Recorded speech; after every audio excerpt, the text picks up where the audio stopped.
건물을 예를 들어서 지었더니만 오히려 월세가 별 볼 일이 없거나 더 작아지는 일도 있어. 왜?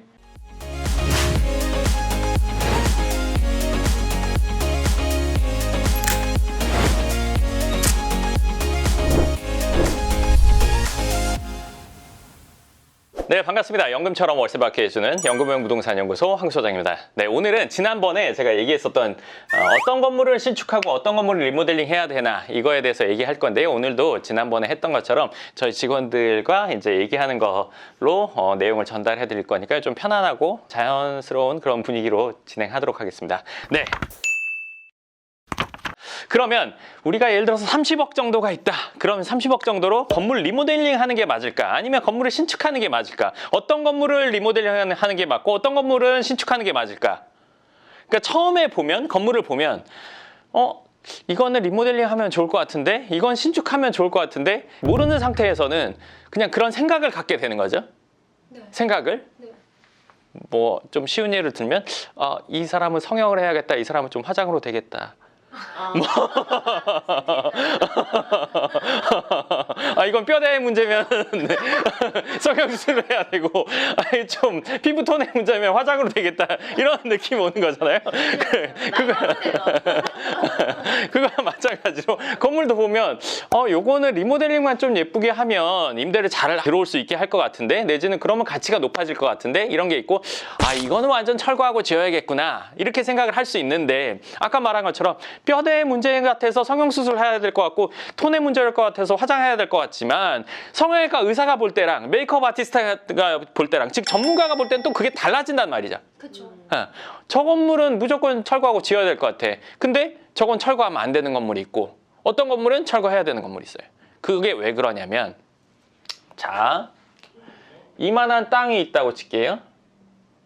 뭐 50평이라고 칠게요.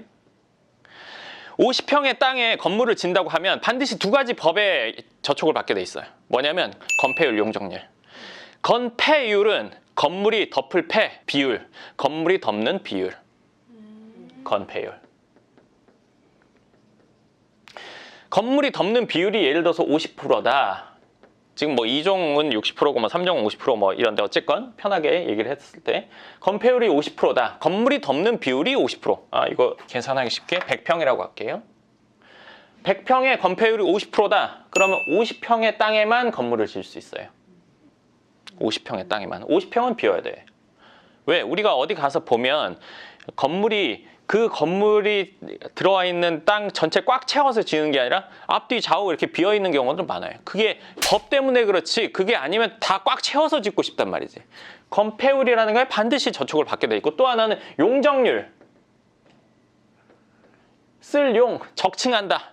그냥 쉽게 말하면 몇 층까지 지을 수 있냐 이거라고 보면 되는데 용적률이 100%다. 그렇다고 치면 100평의 땅에 100%라면 100평의 땅에 100평을 지을 수 있는 거. 즉 50%인 건폐율에는 여기에 2계층을 지으면 50평 곱하기 2계층 하면은 100평이 되겠죠. 건폐율 용적률은 무조건 맞춰서 지어야 되는 거예요. 근데 이제 뭐 인센티브를 받는 경우도 있고 뭐 시에다가 뭐 땅을 내놓거나 뭐 이런 여러 가지로 인해서 용적률 인센티브를 받는 경우도 있는데 재건축, 재개발, 아파트 뭐 이런 것들을 보면 어찌됐건 이거에 무조건 영향을 받게 돼 있어. 자, 건폐율 용적률 알았죠? 그러면 그 뒤에 이제 우리가 건물을 리모델링 하냐 신축하는데 왜 이 건폐율 용적률을 얘기하는지 알게 될 거예요. 뭐냐면 자 이게 100평이라고 칠게요. 건폐율 용적률은 과거 뭐 50년 전부터 지금 그대로 똑같이 온 게 아니라 계속 변화했어요. 그 비율이. 옛날에 건폐율보다 지금 건폐율이 더 줄어들었다는 거죠. 주차 대수 예를 들면 예전에 주차 대수와 지금 주차 대수 변화됐죠. 지금 주차 대수 훨씬 많단 말이에요. 과거에 비해서. 아파트 예전에 뭐 세대당 한 대였으면 지금 뭐 1점 몇 대 돼야 되고 예전에 뭐 몇 대였으면 그러니까 주차장을 더 많이 확보해야 되는 거예요. 왜 사람들이 차를 더 많이 갖고 있으니까. 그리고 그게 안 되면 주차난 때문에 난리가 나니까 그렇게 주차 대수가 늘어났어요. 근데 과거보다 건폐율은 적어도 줄어들었단 말이지. 그러면 어느 정도 남기고 지으라는 거야. 근데 예전에는 나 이거 정확히 예전에 몇 프로였다는 건지는 다 몰라. 건폐율이 몇 프로였는지는 다 몰라. 그렇지만 확실한 건 과거보다 줄어들었던 건 알아. 왜냐면 어떤 건물 보면 예전 건물 뭐 3층짜리 4층짜리 건물 보면 주차장 없이 그냥 꽉 채워서 지은 건물들이 있어. 100% 딱 맞게 지은 건물들, 주차장 아예 없는 건물들, 30년 뭐 이상 된 건물들 보면 본 적 있죠. 그럼 그 건물을 지금 예를 들어서 철거하고 지으면 여기는 무조건 뭐 예를 들어서 반은 깎이고 시작하는 거고 여기는 주차장을 해야 되기 때문에 이 건물을 지으면 1층 면적이 무조건 줄어든단 말이지. 네. 그러면 이런 건물은 리모델링 해야 되는 경우들이 더 많아. 짓고 나니까 건축비를 들어서 지었는데 월세를 한 300만 원 더 받아. 건축비가 15억 들어갔어. 근데 300만 원 더 받아. 300만 원씩 1년 해보니까 3,600이야. 이건 너무 하나만화인 경우들이 있다는 거지. 근데 리모델링 하냐, 신축을 하냐, 그거는 조금 다른 게 있는데 일단 설명을 해주면 건폐율이 이전보다 더 줄었기 때문에 건물을 예를 들어서 지었더니만 오히려 월세가 별 볼 일이 없거나 더 작아지는 일도 있어. 왜? 왜냐면 어떤 건물이 있는데 이게 뭐 예를 들어서 80평이든 100평이든 간에 상권이 그렇게 살지 않았어. 내지는 주택가에 있는 상권이야. 초입에 있는 상권이야. 1층에 여긴 치킨집 있고 부동산 있고 꽃집 있고 약국 있고 1층에서 월세가 예를 들어서 많이 나오는 건물들이 있어. 네네. 이거를 새로 지으려고 하니까 이게 반이 잘리네? 그래서 높이 올라가네? 근데 여기는 상권이 있지만 위에 사무실이나 이런 것들 뭐 태권도장이나 학원이나 이런 거는 들어올 사람들이 많지 않은 상권들이 있단 말이지. 그러면 이건 지어놓고 보면 1층에서 나오는 월세보다 위에서 다 합친 그거 플러스 해봤자 별 볼 일이 없을 때가 있단 말이지. 이런 거는 리모델링을 해야 되는 거야. 이런 거는 예를 들어 철거하고 신축하면은 오히려 월세 줄거든. 네. 그렇기 때문에 이런 거는 신축을 하려고 하면 안 돼. 근데 또 하나의 경우를 알아야 되는데 예를 들어서 4층이야. 근데 철거하고 지으려고 보니까 지금 면적이랑 별 차이 없기도 해. 그러니까 바닥 면적을 줄여서 위로 올라갔는데 1층은 줄고 위로가 많아졌으니까 이러면은 이것도 별 의미가 없는 거지. 그러니까 첫 번째는 지었을 때 위에 임대가 안 나갈 만한, 임대가 그렇게 확실하지 않을 만한 지역, 그리고 내지는 1층에서 나오는 월세의 합이 이렇게 했을 때보다 이게 더 많거나 별 차이 안 날 때 이거는 신축할 의미가 전혀 없는 거야. 그리고 오래된 건물 중에 신축을 하려고 하다 보니까 1층이 아예 없어지는 경우도 있어. 부지가 작으면 예를 들어서 이게 왜 그러냐면 이게 하도 케이스 바이 케이스라서 사실은 번지수를 갖고 오고 해당 건물을 봐야 더 정확히 아는데 내가 일단 아는 것 전체적인 틀만 얘기해주면 부지가 이렇게 있고 뭐 이렇게 있다고 치면 이렇게 긴 거, 이렇게 긴 땅, 이거는 예를 들어서 1층에 상가가 있었고 어쩌고저쩌고 했는데 새로 지으려고 보니까 주차를 하려고 보니까 뭐 여기는 하나 빼야 되는데 내지는 기계 주차를 해야 된다거나 그럼 이 뒤를 이렇게 빼고 여기에 조그만 상가 하나밖에 안 남길 때도 있어. 긴 거는 리모델링 할 때 이거는 물론 거기서 뭐 얼마나 뒤에 1조 사선 때문에 얼마나 깎이는지 이거 다 봐야 되는데 이럴 때는 신축했을 때 오히려 별 볼 일 없는 경우가 많아. 뒤로 길 때 앞이 좁고. 뭔 말인지 알지? 그리고 이런 거는 신축할 때 이게 건물이라고 치면 이렇게 길다고 치면 네. 이 뒤로 길다고 치면 옆으로 이렇게 깎인다. 그럼 깎이는 면이 엄청 많겠지. 1조 사전은 옆으로 걸릴 때. 근데 이렇게 걸릴 때는 또 적게 걸리나 말. 그러니까 이거는 케바케긴 해. 어느 쪽으로 내가 접했는지에 따라 다르긴 한데 근데 이런 경우에도 리모델링 하는 게 더 나을 때가 있어. 아까 말한 것처럼 이 금액을 다 1층에서 나오는 월세가 어느 정도인지 그리고 이걸 신축했을 때 월세가 어느 정도 나올지 근데 이거를 잘 모르는 사람은 리모델링 해야 될 거를 신축할 때도 있단 말이지. 그럼 하고 나면 별 볼 일 없거나 시작하고 나서 알 경우도 있어. 그러면 그거는 이미 시작을 했기 때문에 안 할 수도 없고 곤란할 때도 있어. 근데 이거 리모델링 해야 되는 건물의 특징에 대해서 얘기를 해주면 뭐 이런 건물이 있다고 치면 이 건물을 리모델링 해야 되는 건물들이 대부분이 바닥 면적이 작아. 60평 미만인 경우들이 많아. 그러니까 작기 때문에 리모델링 하면 밑에가 다 날아가가지고 위로만 올려야 되는데 위로 올리고 보니까 오히려 월세가 별 볼이 없기 때문에 그냥 그대로 가는 거. 그러니까 예전에 지은 건물들은 그 당시의 건축법을 따라서 했는데 지금 건축법이 바뀌었다고 해서 이거 지금 철거하고 무조건 지으세요 이게 아니라 그 당시에 지었던 거는 그대로 유지되거든. 그러니까 이거는 그냥 그대로 갖고 가는 거야. 신축하기가 힘들어. 크기도 작고. 그러면 이거는 리모델링만 되는데 리모델링 하는 건물도 시세는 오르긴 올라. 시세는 오르긴 오르는데 리모델링과 신축의 차이를 본다면 이거 간단하게 이해하게 해줄 수 있는데 뭐냐면 아파트도 리모델링하는 아파트 있고 재건축하는 아파트 있지. 네. 어떤 거 더 쳐줘? 신축. 재건축 더 쳐준단 말이지. 왜? 재건축을 하면 세대수도 더 생기고 크기도 더 생겨. 사업성이 좋다고 하는데 그런 경우에는 내가 집 한 채 갖고 있는데 여기 재건축이 되면 예를 들어서 나는 공짜로 집을 얻기도 해. 내지는 돈을 받기도 해. 예를 들어서 뭐 분담금 낼 때도 있지만 근데 리모델링은 그렇지 않단 말이야. 이거보다 훨씬 더 빡빡하단 말이지. 그러니까 이런 것들은 시세에 따라서 움직이긴 하지만 신축이라는 이슈는 없는 거지. 네. 그러니까 건폐율 용적률에 대한 법이 완전히 바뀌기 전에는 신축 이슈는 없어. 신축하면 오히려 더 바보 되니까. 그렇기 때문에 이런 것들은 시세 상승에 대해서 어느 정도 움직이지만 이건 평생 계속 리모델링으로만 갖고 갈 수밖에 없는 거지. 아파트 같은 경우도 가격이 많이 올라가는 거는 재건축할 때 많이 올라가는 거지. 예를 들어서 뭐 음마아파트라든지 어디 있는 아파트를 오래됐지만 완전 오래돼가지고 전세 월세는 싸지만 매매가가 높은 거는 얘 신축으로 엄청 좋아질 거니까 그것 때문에 기대의 가치 그리고 이게 됐을 때의 가치를 예상하기 때문에 가격이 올라가는 건데 이거는 리모델링하는 건물은 그게 없어 사실은. 그게 없는데 모르는 사람들은 그냥 여기 있으니까 다 똑같은 거지. 그리고 내지는 이거 리모델링 됐으니까 나중에 신축하면 좋겠지 하고 모르고 사는 경우가 있어. 근데 모르고 사고 나서는 나중에는 신축이 안 되는구나를 알게 되지. 신축하면 별 볼 일 없구나를 알게 되는 거지. 근데 이거를 파는 입장에서는 그런 얘기를 다 안 해주지. 그건 불리한 얘기니까. 네. 부동산에서도 그런 얘기를 적극적으로 알려줄 뭐 의무 뭐 이런 건 없는 거지. 왜냐면 그거 알려주면 이 사람이 안 살 것 같으니까 거래가 돼야 되니까. 그러니까 이런 건물들은 오래 남아있는 건물들이 많아. 그러니까 아주 번화한데도 번화한 지역에도 조그만데 예를 들어서 조그만 상가나 이런 것들인데 막 오래된 가게들 막 이런 데 있는데 야 저기에는 왜 저런 게 있을까? 뭔 말인지 알겠지? 신축도 못하고 해봐야 리모델링이고 리모델링을 하려고 하니까 가게 운영하는데 좀 문제 생기고 하니까 그냥 그대로 가는 거야. 근데 이러지도 저러지도 못해. 올려봤자 뭐 얼마 못 올리고 증축한다고 해도 그럼 뼈대부터 다 해야 되니까. 그렇기 때문에 리모델링 하는 거야. 신축은 애초에 하기 전에 뭐 설계나 이런 것들 다 떼보고 확인을 해야 되는데 사실 리모델링 할 건물도 사기 전에는 이거 설계를 해봐야 돼. 설계했을 때 별 볼 일 없으면 리모델링만의 가치만 따져서 그 건물 가격을 산정해야 되는데 그렇지 않고 야 여기 다 비싸니까 야 저것도 비싸겠지 야 저것도 나중에 신축하면 괜찮겠네 야 저 조그맣지만 요새 땅콩주택도 있고 뭐도 좁게도 올릴 수 있고 뭐 기술이 안 되겠어 뭐가 안 되겠어 하면 나중에 수익성이 없다는 거를 이후에 알게 돼. 건물마다 리모델링이나 신축이나 나오는 거는 리모델링만 해야 되는 거는 신축이 안 돼. 아예 불가능하다는 얘기가 아니라 앞서 말했듯이 수익성이 없어. 경제성이 없다는 거지.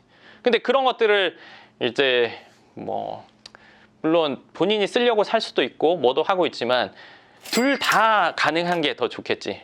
지금 당장은 리모델링이 되고 시간이 지나서 이걸 신축을 할 수 있다. 이런 것들이 사실은 베스트 초이스고 내가 만약에 그래도 뭐 시세 상승 정도만이라도 됐으면 좋겠다 한다면 뭐 리모델링 할 수 있는 건물, 리모델링만 되는 건물을 해볼 수는 있어. 질문 있습니까? 네, 말씀하세요. 보통 우리 같은 경우는 네. 신축도 많이 하고 리모델링을 많이 하면서도 저희들도 어려운데 일반인들 같은 경우 이제 그 리모델링 하면 되지 신축하면 되지 이렇게 쉽게 생각하는 이유가 뭘까요? 저희들도 어려운데. 그거는 이런 거예요. 사실은 리모델링 한번 해보신 분들 그러니까 그쪽 전문이 아니라 그게 아닌 분들이 한번 해보면 다시는 못한다고 알거든요. 그러니까 상담을 지금 몇천 명을 해봤지만 해보신 분들도 있는데 할 게 아니다 이렇게 생각하는 분들 많다면 해보신 분들은 근데 사실은 이게 편하게 쉽게 이렇게 얘기하는 사람들이 많아서 그래요. 유튜브나 이런 곳에서 리모델링 뭐 이렇게 하면 되고 뭐 저렇게 쉽게 보여주기 때문에 실제 그렇게 쉬운 일이 아닌데 그걸 너무 쉽게 얘기를 하고 어떻게 보면 그거를 그렇게 얘기함으로써 어그로성이 끌어지기 때문에 그냥 이렇게 하면 돈 많이 번다 하니까 그걸로 사람들이 많이 이렇게 뭐 관심을 가지니까 그렇게 얘기하는 거지. 세상에 그런 거라면 어떤 바보가 자기가 리모델링 안 하고 자기가 신축 안 하겠어요. 그럴 거면 핸드폰도 만들었어야지. 그러니까 너무 이게 심한 비유 아니야 생각할 수 있지만 사실 그런 정도로 어려움이랑 불편함이 분명히 있단 말이지. 그러니까 리모델링이라는 걸 한다는 건 리모델링? 아파트 리모델링. 안에만 뜯으면 되거든 그거는. 내부 벽지 바꾸고 뭐 주방 뭐 있는 가벽 뭐 뜯어가지고 하고 뭐 좀 넓히고 뭐 이런 거 그 정도? 정해진 틀 안에서 하는 거? 쉽게 말하면 레고로 내가 만든 집 레고로 뜯어서 하는 거랑 내 친구들도 옆에 다 만들어 놨는데 그 와중에서 내가 뜯어서 넘어갈 수도 있고 어쩌고 저쩌고 할 수 있는 이거랑은 또 다르거든. 건물 리모델링 하려면 일단 외벽 해야 될지 내부 어느 정도 해야 될지 엘리베이터 없으면 넣을지 샤시까지 바꿔야 될지 그 전에 세입자 먼저 내보내는 명도의 과정부터 거쳐야 되고, 그리고 뜯고 나면 이게 구조상 예를 들어서 내력벽이 어느 벽이냐, 뜯을 수 있는 벽이냐 없냐, 이게 지지를 어느 정도 하중을 받냐 안 받냐, 이건 증축을 하는데 어느 정도 그걸 보강을 해야 되냐, 이런 것들까지 다 따져야 되고, 그만한 비용, 예를 들어서 처음에 따졌던 비용이 20~30% 더 나오는 건 아주 흔해. 아주 흔하고 내가 원하는 만큼의 그게 안 된단 말이지. 그러니까 내가 처음 해보는 분야에서 그거를 누가 얘기한 것처럼 정말 그렇게 딱 된다? 우리 밥 아저씨 옛날에 왜 그림 이렇게 됩니다. 네, 이렇게 되죠.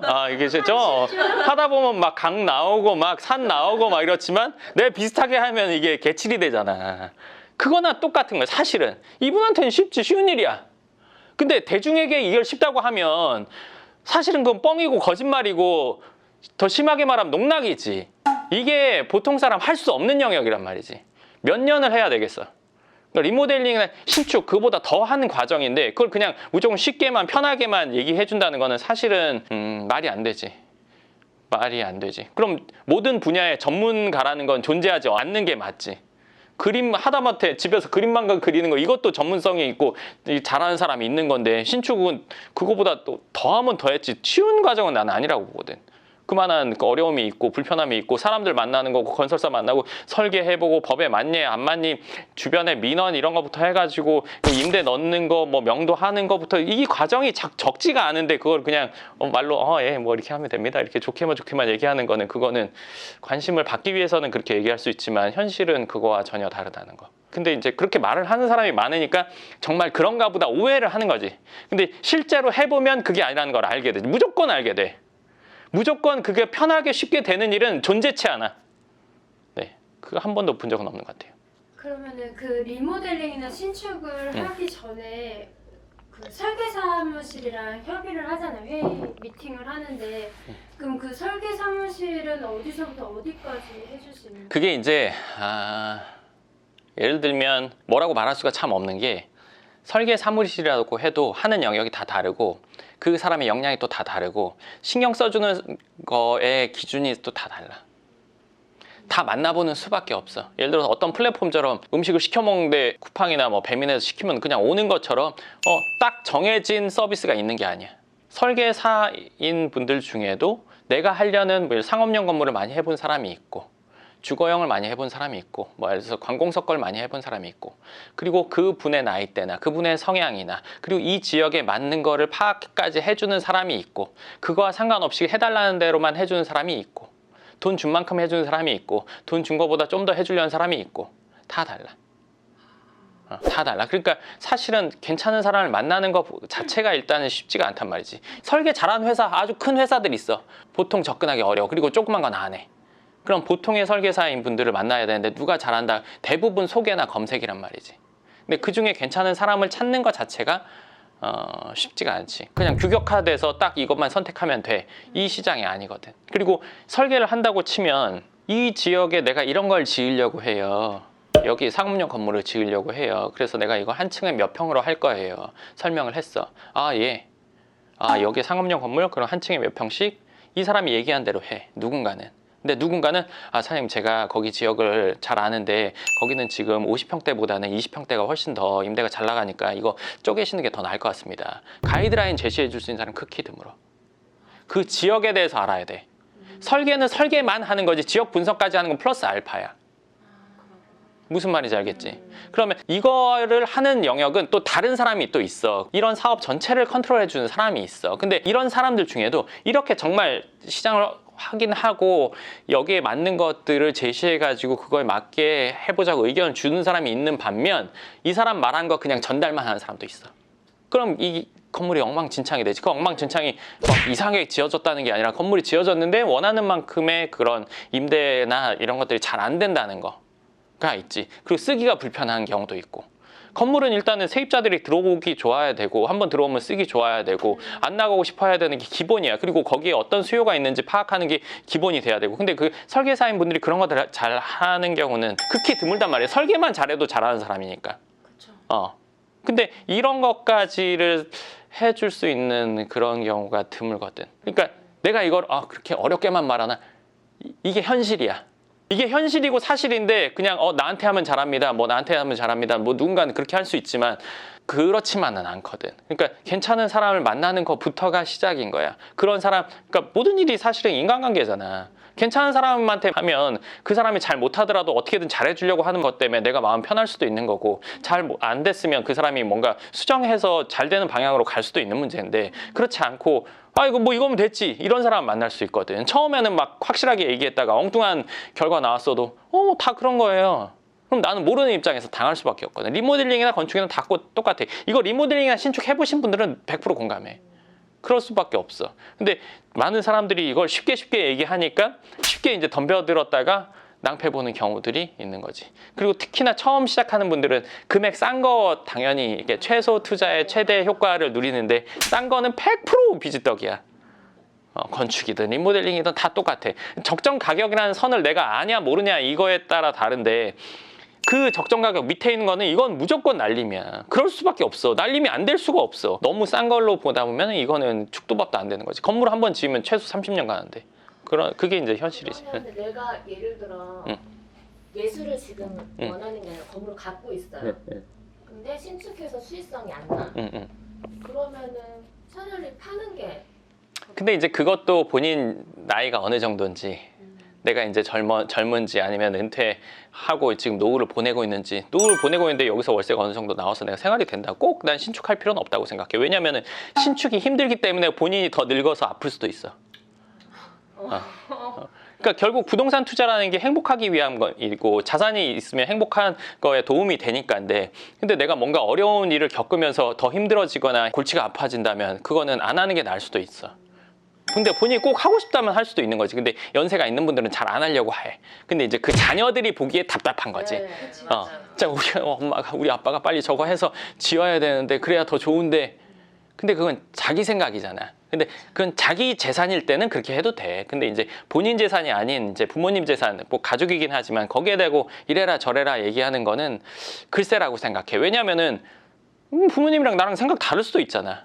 물려받고 나서 그건 맘대로 해도 돼. 근데 이제 물려받기 전에 막 이렇게 한다면 이게 분쟁이 되니까, 가족끼리 문제가 되니까 이제 얘기를 해서 설득이 돼서 그래 해보자 하면 상관이 없는데, 부모님 싫다고 했는데 끝까지 하자고 우기는 거는, 이거는 월권이라 아닐까? 그럴 수 있죠. 네, 좋습니다. 오늘 리모델링이랑 신축에 대해서 이야기를 했는데요. 건물에 대해서 좀 더 궁금한 것들, 그리고 꼭 알아야 되는 것들이 궁금하시면요, 이 책 제가 쓴, 그러니까 지금까지 뭐 10몇 년 넘는 경험을 제가 담아놓은 거니까요, 한번 보시면 훨씬 더 도움이 되실 겁니다. 네, 그러면 오늘 강의 영상은 여기까지 하도록 하고요. 다음번에 또 뵙겠습니다. 감사합니다.